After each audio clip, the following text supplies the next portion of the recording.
All right, ladies and gentlemen, welcome back to the second hour and the broadcast here on the one and only Wide Awake News.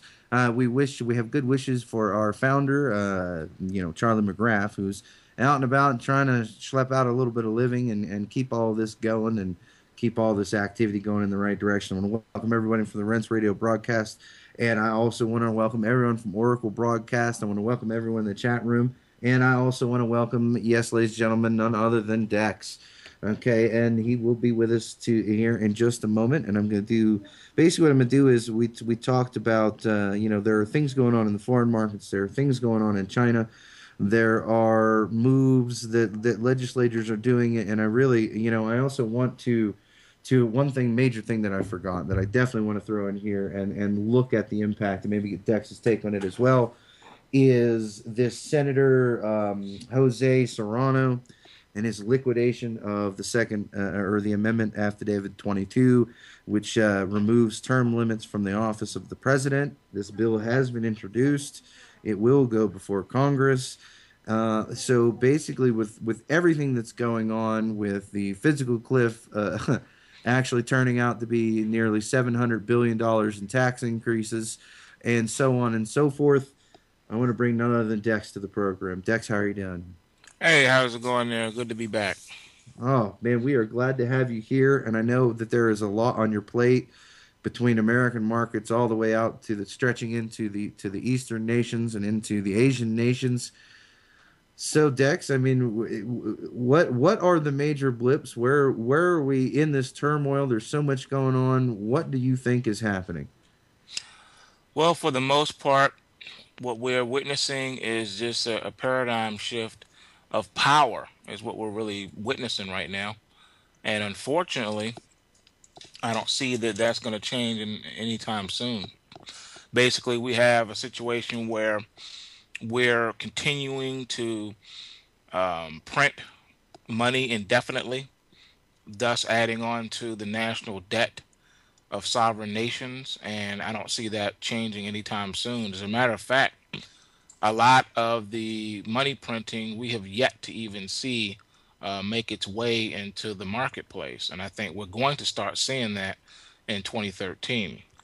For instance, I believe that we're going to start to see inflation really stick its head up in food and energy, and I think we're going to see that in a major way. And as early as perhaps March, we'll really start to see what that's going to feel like going into the third and fourth quarter of this year. Also, I see that we're in a situation that we haven't been in since 2007, which is the official collapse of the real estate market, and that's where the S&P 500 is at 2007 highs. We all know what happened that year following with the stock market. Well, we're right at the crossroads again at the same prices where we were when the markets totally crashed and the S&P went to 666. So we're in a situation now where either we're going to continue to push higher, and you can see by the end of the year we could be at S&P 500 16 or 1700, or we're going to go back down and test the 666 level. Those are the only two options that we have available to us right now at these crossroads.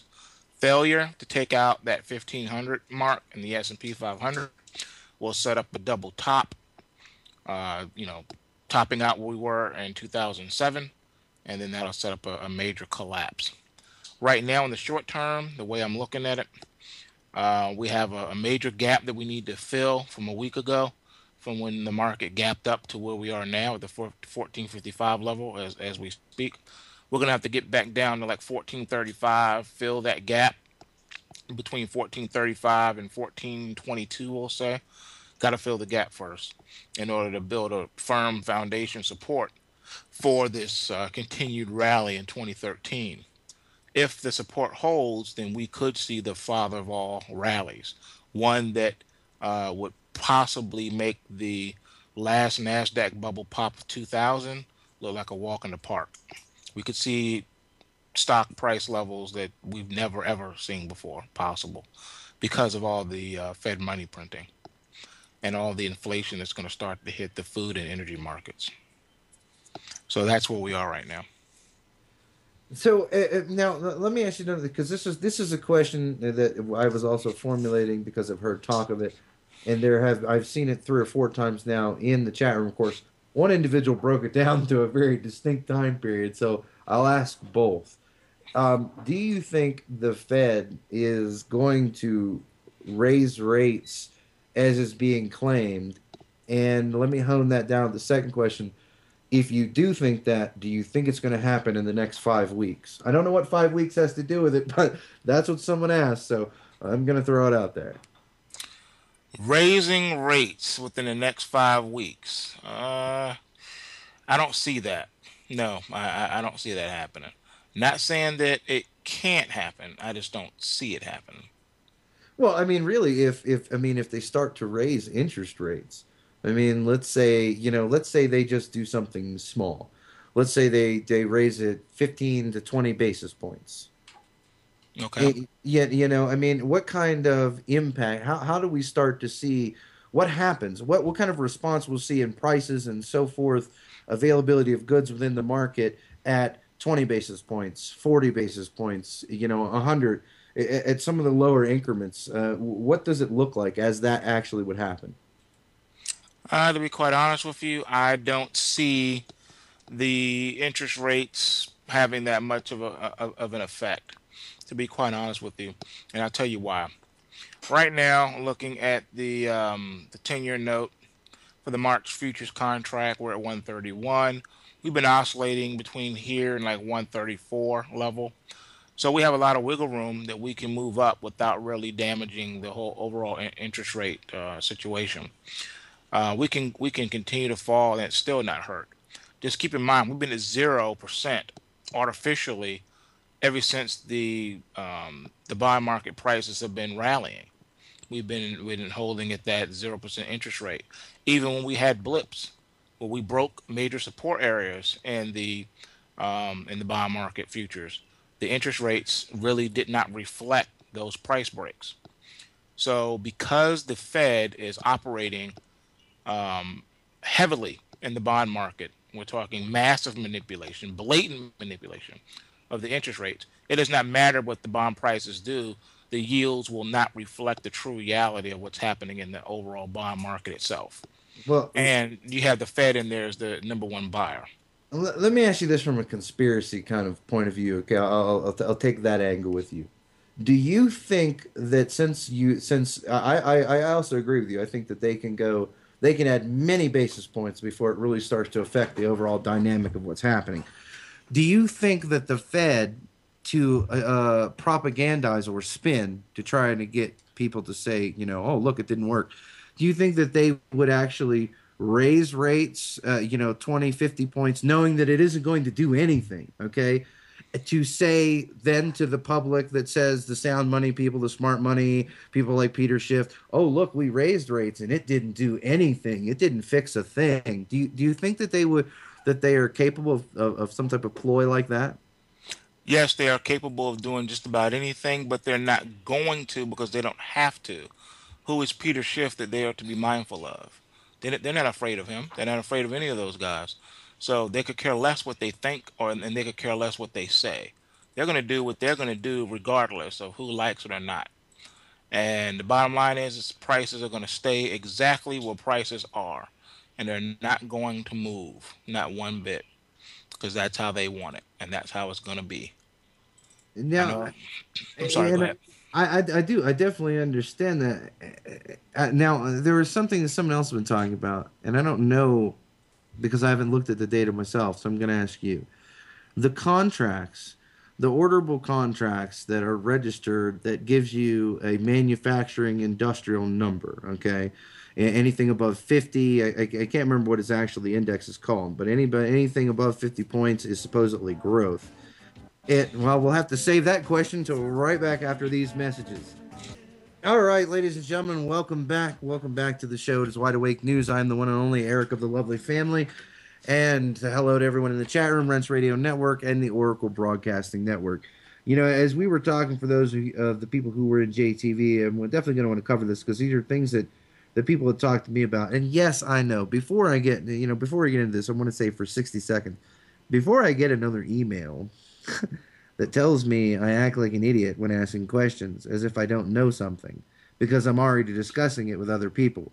Ladies and gentlemen, I do that for a reason. I put myself in the position of the question asker, okay? And I take the questions you have asked me and I ask it of someone else the same as you asked it of me, so that you can then look at what my response was and you can look at what Dex's or whoever else I'm talking to's response is and compare the two data points, okay?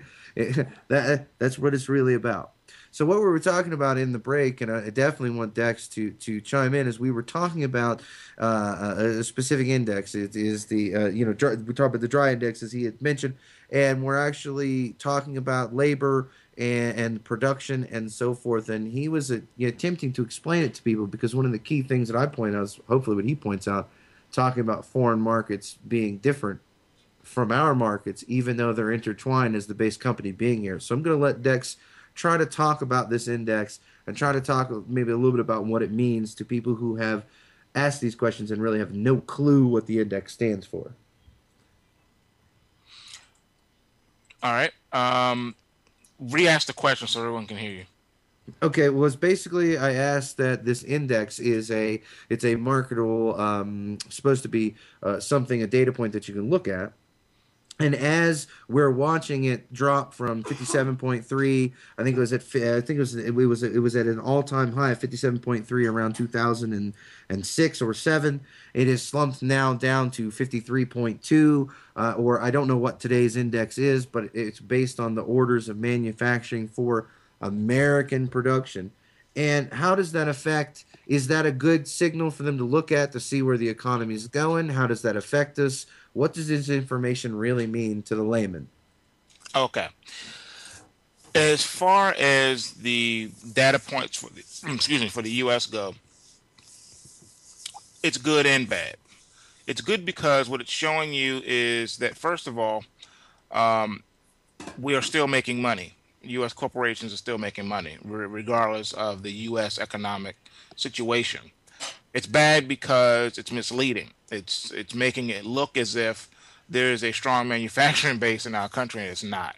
What's happened is that because of the global economy now, most U.S. companies have a footprint, a global footprint, and a presence in Asia and Europe.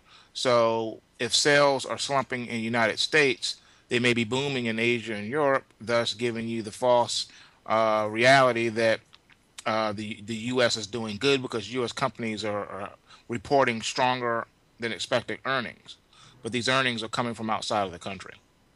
As far as our manufacturing base, we know it's been slipping since 2007, with the to coincide with the destruction of the U.S. housing market.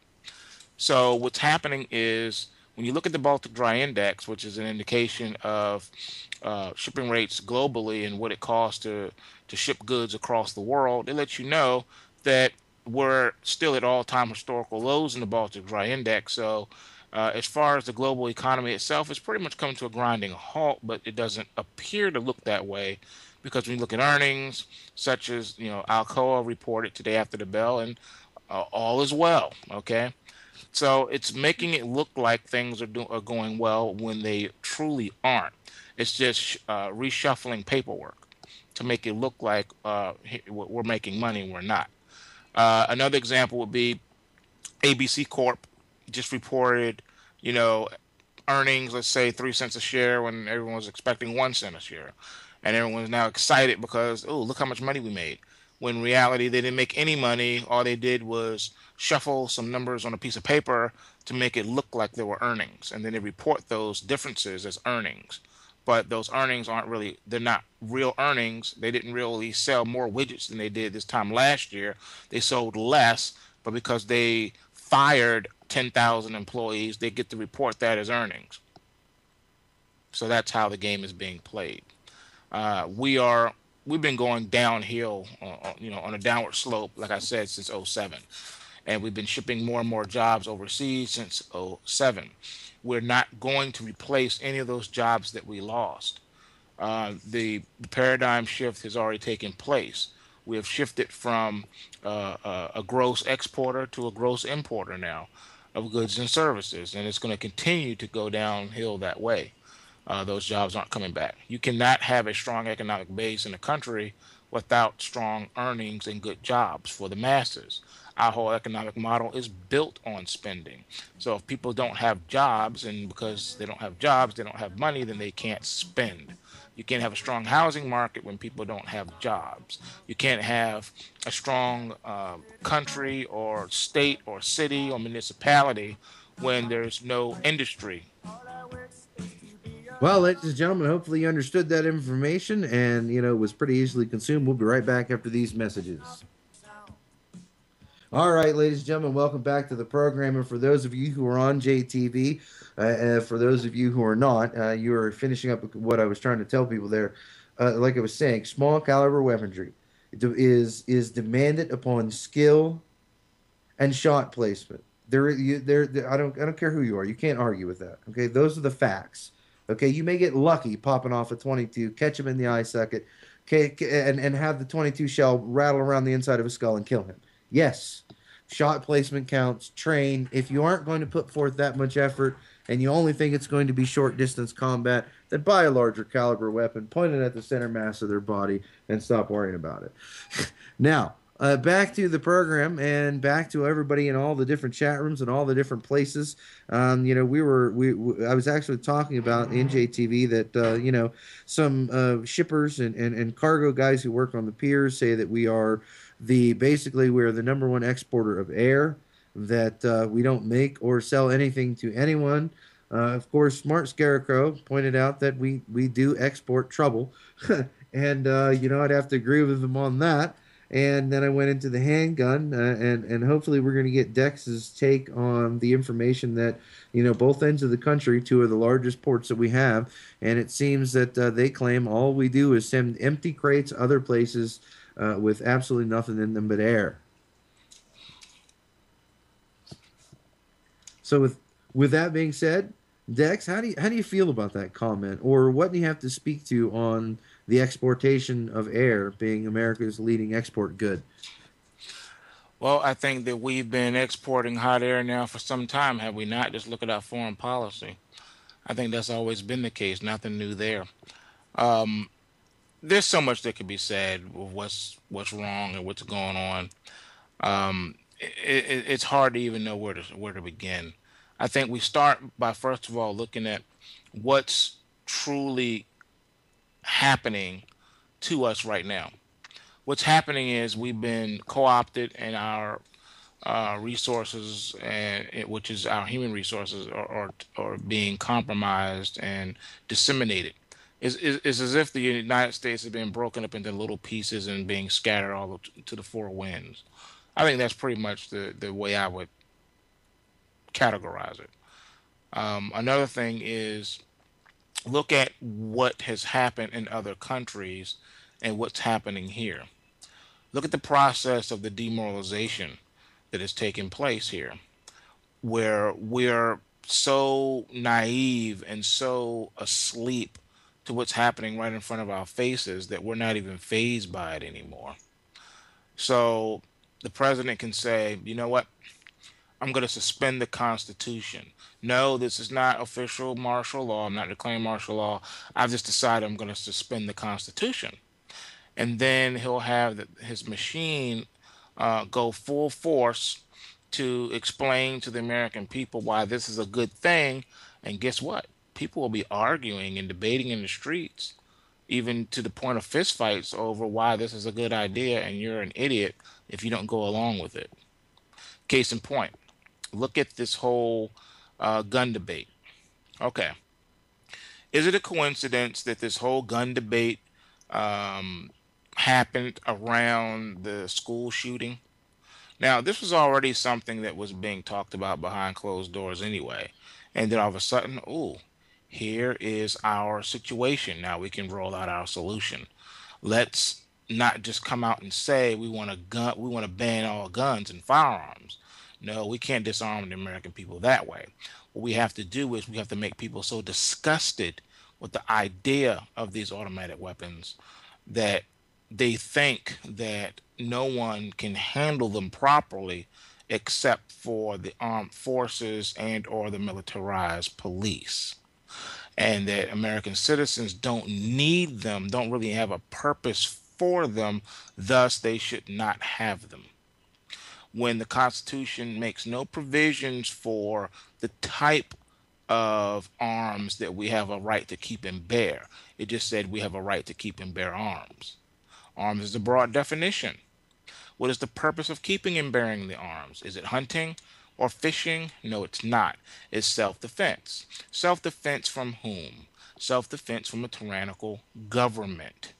That is what the amendment is for. Has nothing to do with, well, you really don't need a semi automatic weapon. You really don't need a bazooka. You really don't need a cannon. I can shoot whatever I please. If I want to hunt deer with a missile, then so be it.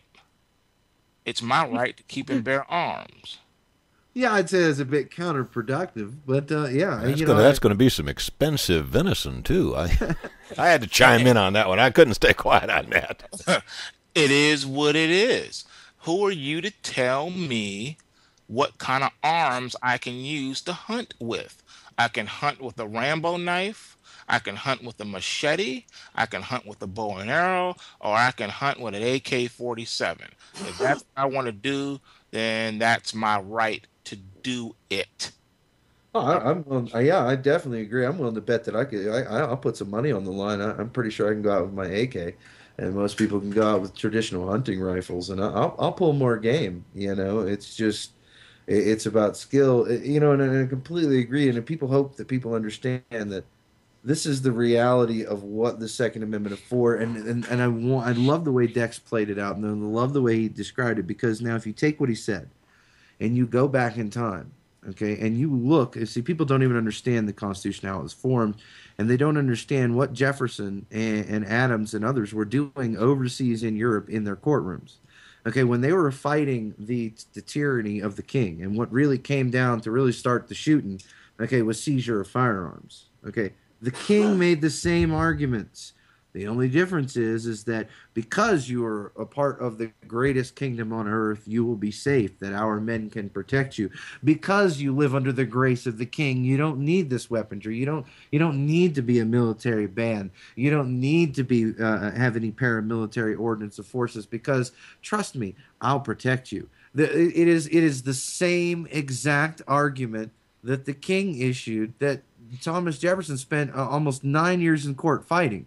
I don't understand. I mean, I do understand, but I'm trying to get other people to explain it so maybe more people understand. Why aren't people seeing the blatant similarities between Pickham, Stalin's regime, Mao's regime, Henry the King, okay, Adolf Hitler, Mussolini? I actually saw someone say in an article, okay, the other day, they're so stupid of history, that Mussolini and the fascist movement is really the conservative movement, that fascism is conservatism. You know what? I'm a stick to the point kind of guy. Who cares? Who cares about semantics and arguing over definitions? The bottom line is, no, you can't have my guns. That's the bottom line. You cannot have my guns. Constitution or no constitution. You can't have my guns. I have a right to protect myself. Period. Yeah, Protect myself from whom and from what. I have a right. It doesn't matter whom or what. I have a right to protect myself. If you run up in my spot armed, I have a right to defend myself regardless of who you are or what type of a uniform you are wearing. and Capiche? ladies and gentlemen, I hope you do compete, because there are many of us that feel the same way. There was recently a Marine who was on CNN, and he told the CNN announcer when she said, "What if they pass it?" And he said, "Any unconstitutional law isn't law at all."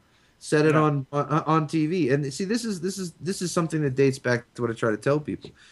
Thomas Jefferson. Like I said, I stand on the shoulders of giants. I didn't come up with this idea. Thomas Jefferson basically said, the only rights any man has are the ones he's willing to die for.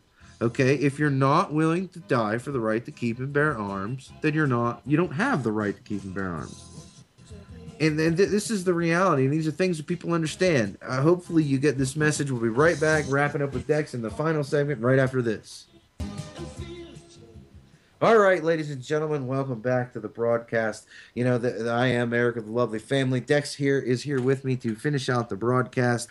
Rents Radio Network, Oracle Broadcasting Station, everybody in the chat room, everyone on JTV, welcome back for the final stint. You know, as we were talking about, what the rights and gun rights and things are in the chat room, and the reason why I wanted to bring this point up because there's so many people going, oh, the grandfather clause, oh, the grandfather clause, oh, they're gonna allow me to do this, and well, for one, if you've read how you get grandfathered in, besides the $250 tax per weapon, PER, that means $250 per weapon. Each individual weapon will cost you that every single year. So if you have 8 weapons, that's $2,000. Just so you know, a little simple math there. You can extrapolate from there, ladies and gentlemen. But it not only is it the 360-degree color photos of your head, the fingerprints, the DNA sample, the background check, all of the things that you have to go through to get approved to be in this particular bill, okay? It says that when you sign the application for the license, you agree upon death to forfeit every single firearm to the government.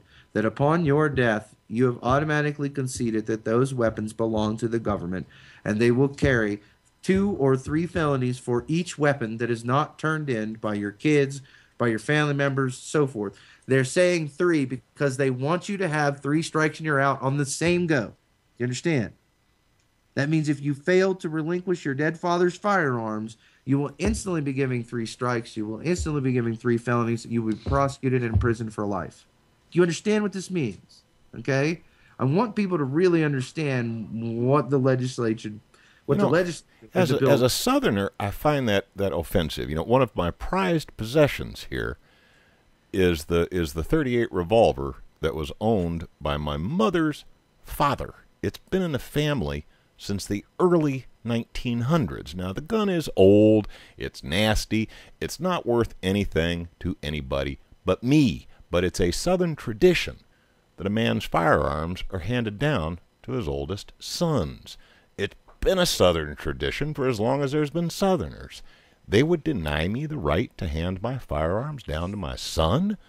Eric, that's a point of contention with me. Well, I think that people really need to understand what's going on. The legislation is getting worse. If you look at the new revised version of the NDAA, this thing is trooping forward. They don't care about citizens. They don't care about the repercussions to the citizens. They don't care about you starving. They truly have no thought and process or care for you, your traditions, your free speech, Dex's free speech. Nobody's. They have not a care for any of your traditions. I thought that it was tradition, period, that if you owned a piece of property, I'm sure Dex can agree, Dex owns something. It's really his, okay? It's his property. He has a son or a daughter. He wants to give them that property. Well, ladies and gentlemen, you've already given up on that avenue. There's a 35% inheritance tax. Some bordering on 50%. Some talking about raising it even further. Okay, do you know what an inheritance tax is? They're coming for you anyways. If they simply value your firearms at $2,000 a piece and you have 10 of them, can your kid pay that excise tax to inherit them in the first place? Now they've just pretty much said they've done away with the tax and curtail idea. And they've gone right into just saying simply that when you die, your death certificate will be filed with the state and they will send around the policemen to collect their firearms. That is exactly the way it's worded. So in other words, your grandfather really means that you're saying these weapons belong to the government. They're just going to let me keep them until I die. I get to borrow them till I kick the bucket, and then I have to turn them back in. This is the idea that's going on with property. This is the idea, actual physical, I don't want to say real estate because real estate isn't property. When you actually look at actual property rights and the ownership of property and the ownership of your own body, This is the mantra. We're continuing to march down this road. And if we don't do something about the divisiveness, if you don't prepare in some fashion or way, start bartering, start storing your wealth, start listening to people like Dex that's going to give you the upcoming to the minute. Okay, it's like Dex will inform you of what he thinks and what he feels and how the markets are going, and you guys have to be able to navigate that information. And say, all right, that means I think I have this much time. Okay, and not everybody's 100% right all the time. So this is really about action. Everything we've talked about in the last 2 hours is about you taking your own personal action. I know Dex is taking personal action. I know Smart Scarecrow is taking personal action.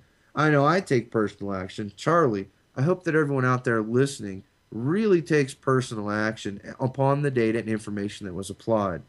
And I would like Dex to basically offer up any last minute things we may have missed, comment, go back and review anything that we might have covered that you want to reiterate. Anything. I don't want to leave any stone unturned that may be turnable in this last 9 minutes. Okay. I think the major thing that we need to take from the conversation is that regardless of what you do, do not give up your rights. Do not give up your firearms. You have to hang in there and you have to stay the course. If you don't stand for anything, you fall for everything. So that's the big problem that I'm seeing right now is that people are just going along with it, thinking that they're doing the right thing and trusting in their government. Oh, my government will never lie to me. They never hurt me, and that's just not true. We live in a very difficult, very dangerous environment, and you really need to take care of yourself. And the way to do that is to not give up your freedoms for fake security. Uh, I'm, I'm sorry. I'm laughing at Smart Scarecrow eating this cornbread with his pinky in the air. Um, ladies and gentlemen, I definitely want to reiterate exactly what was just said, and Smart Scarecrow can chime in. I just really hope that people digest the information. I could have had a number of people here this evening to speak with, and I chose Dex to be here this evening. I choose to speak with individuals who think that we can talk about these problems. I can compare my own thoughts to. I can challenge the data and challenge my own ideas about what I think. But the big thing that I really hope that this platform does for everyone out there is that you guys are finding your way to truth and taking action based upon the truth, and that you are, some of you I understand don't have it. I know some of you are the Walking Dead poor, as you have claimed in your emails. But trust me, I'm not rich by any means. Okay, and I understand there's only so much you can do. I have empathy. I have sympathy. I understand, but there's only so much any of us can do. Maybe you'll find a benefactor that will help you out. I don't know what to tell you, but there really is only so much time left on the clock. And one thing I did want to really I wanted to ask just for fun. What do you think of Dex of the Japanese people electing an individual based 100% in their face with no spin, no no nothing? This guy ran on the platform of quadrupling the money supply, and he was elected into office. Hey, it just lets you know how asleep people really are. They've been told, hey, don't worry about all the details. You don't know anything. You're not sophisticated enough to understand what we're saying to you. Just nod your head and say yes. And that's what people are doing. They don't even investigate what they hear anymore. All right. We live in a matrix. The media is the matrix. That's the machine that the establishment uses. It's so powerful that all they have to do is show your face, Eric, on the 6 o'clock news as whatever they want. Negative. They could say you're a pedophile. Do you know that everyone who sees your face will think you're a pedophile? Then they get the machine rolling. And you see it on now the 5 o'clock, the 4 o'clock, the 10 o'clock, the 11 o'clock news. They show it on CNBC. They show it on CNN. They show it on Reuters. They show it everywhere. They even show it on Oprah. They show your face everywhere. Everyone's talking about you being this massive pedophile. Then they show scenes of the police running up on your property. They show people digging up your yard and they're finding skeletons, of course. They're digging out bodies. They're saying now you're a serial killer also. So now you're a pedophile and you're a serial killer. Oh, and guess what? They found the magic bullet that killed Kennedy in your yard. So now you're guilty of killing Kennedy. It doesn't matter if you're only 2 years old when it happened. You're guilty. The evidence is in your yard. And people, when they see you on the street, will just walk up to you and punch you in the face and say they hate you, spit in your face. People will hate you. You'll lose your business, your income, your reputation, all because this was on the TV, on the news. It was plastered everywhere that you are a pedophile serial killer. And they found the magic bullet in your backyard that killed Kennedy. People will believe it. People will say it has to be true because it was on Oprah. It was on all the major shows. It has to be true.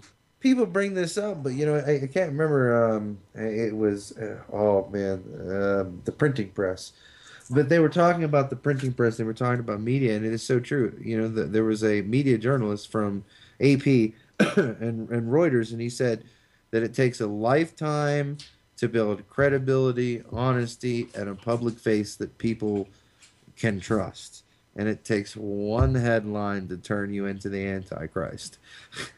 And it's just really the truth, because, people always seem to be negative towards the person who is the pillar, who makes the moral decisions. And it's, the ideas of you being evil spread so rapidly, that they're just convinced that this guy's got to be bad or whatever it is. And however it's spun in the media, there's an actual example in this case somebody doesn't understand, and people can argue about this. But July 4th Patriot, was never convicted of anything.